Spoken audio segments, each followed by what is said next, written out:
Okay. ఇప్పుడు చాలామంది హీరోలకి కొంతమందికి డ్యాన్స్ రాదు, మరి వాళ్ళతో ఎలా చేయిస్తారు మీరు? ఏం లేదండి, వాళ్ళతో చేయించడం అంటే ఆ సినిమాలో క్యారెక్టర్ ఏంటి, ఆ క్యారెక్టర్ ఎంతవరకు డ్యాన్స్ చేయాలి, అలా వెళ్తే చాలా ఈజీగా ఉంటుంది. Plus directors point of view వెళ్ళాలండి. ఓకే. నేను మాత్రం అలా వెళ్తాను. అంటే ఏదో మన బాను స్టైల్ ఈ హీరోకి రుద్దేయాలి, ఇది నాదేదో అతని మీద పెట్టి ప్రూవ్ చేసేయాలని వెళ్తే మనం సస్టైన్ అవ్వమండి. ఓకే. అది డైరెక్టర్స్ పాయింట్ ఆఫ్ వ్యూ కథ త్రూ వెళ్తే మనకు ఒక క్యారెక్టరైజేషన్ దొరుకుతుంది, ఒక బాడీ లాంగ్వేజ్ దొరుకుతుంది. దాన్ని చేసుకుంటూ వెళ్తే అప్పుడు మనకి ఈజీ అవుతుంది. ప్లస్ మనకేంటంటే కథతో పాటు ఉంటే అది బాగా కనెక్ట్ అవుతారు ఆడియన్స్. మరి బాగా డ్యాన్స్ వచ్చిన హీరోలు అంటే అల్లు అర్జున్ లేకపోతే ఎన్టీఆర్, జూనియర్ ఎన్టీఆర్, వీళ్ళతో చేసినప్పుడు ఏమనిపించేది? అసలు ఫుల్ ఎనర్జీ అండి.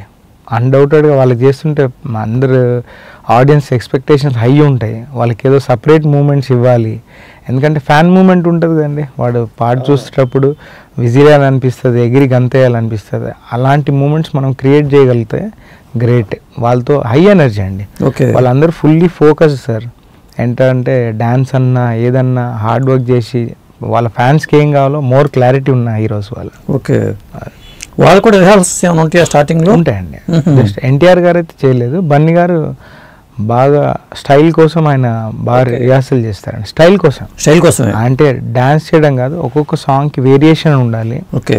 అసలు ఎగ్జాక్ట్లీ ఆయన ఏ మాస్టర్ స్టైల్ ఎలా చేయాలని చెప్పేసి అది చూసి దానికోసం రిహార్సల్ చేసి చేస్తారు. అంటే తన స్టైల్కి అనుగుణంగా అడాప్ట్ చేసుకుంటాడేమో. Yes, exactly.